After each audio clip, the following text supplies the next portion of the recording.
candidate of the All Progressive Congress, General Muhammadu Buhari, addressed a press conference where he attempted to explain the series of controversies surrounding his academic qualifications, especially the secondary school certificate. Again, the APC candidate, rather than provide a conclusive proof that he possesses this minimum qualification, went into a session of blame game and shifting of what ordinarily ought to be his personal responsibility, as he said, and I quote, "I have formally requested my old school, Provisional Secondary School Katsina, which is now known as Government College Katsina, to make available the school's copy of the result of the Cambridge West African School Certificate," end of quote.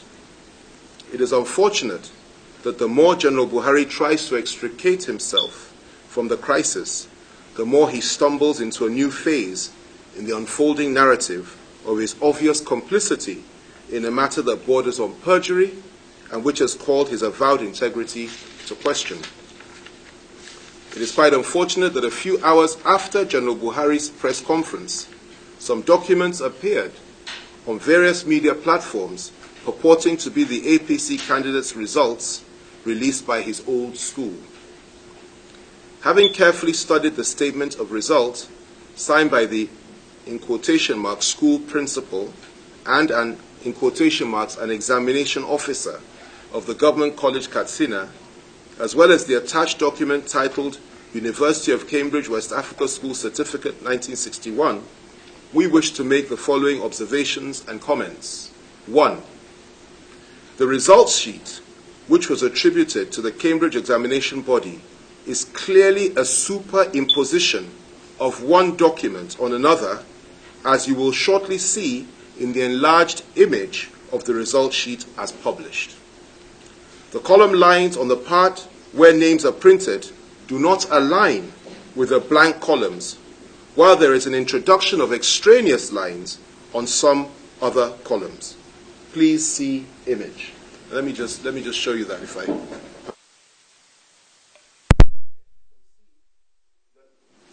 Yeah.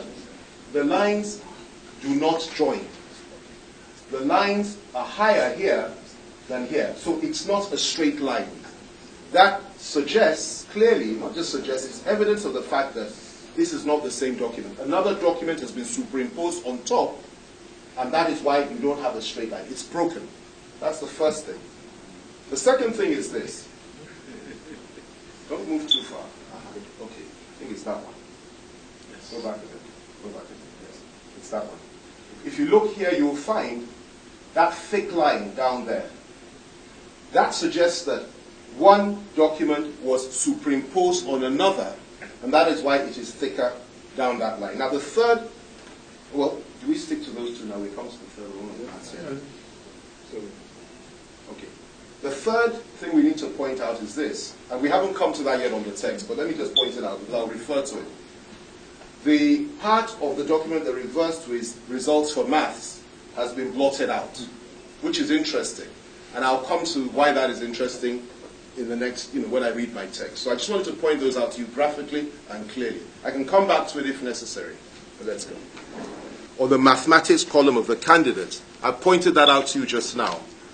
Muhammadu Buhari, who was assumed to have scored an F in the subject.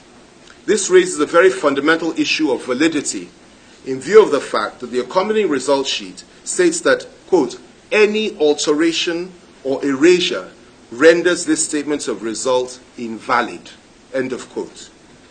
This is the standard practice in all interpretation of documents, especially academic records. The question we put to General Buhari and his party is whether this alteration was done by the University of Cambridge. Now, let me just go back to that so it's very clear. We're talking about, and we all know why. So that's it.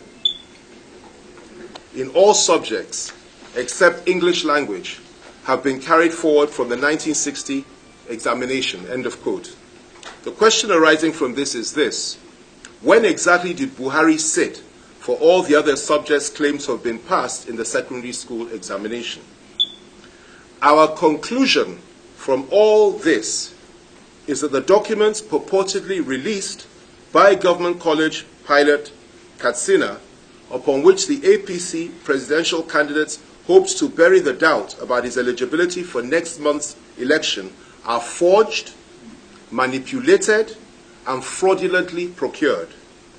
They are therefore untenable in fact and in law. We do not know who the authors and masterminds of this forgery are, but whoever they are, we urge them to come forward and be identified. If they fail to come forward voluntarily, we hereby call on the police and other security agencies to seek them out, find them, arrest them, interrogate them, and prosecute them in accordance with the laws of the land. We reiterate our call on General Buhari to submit himself to the police to answer charges of perjury, having lied on oath about his academic qualifications. This is what a man who claims to represent integrity and due process ought to do in this situation.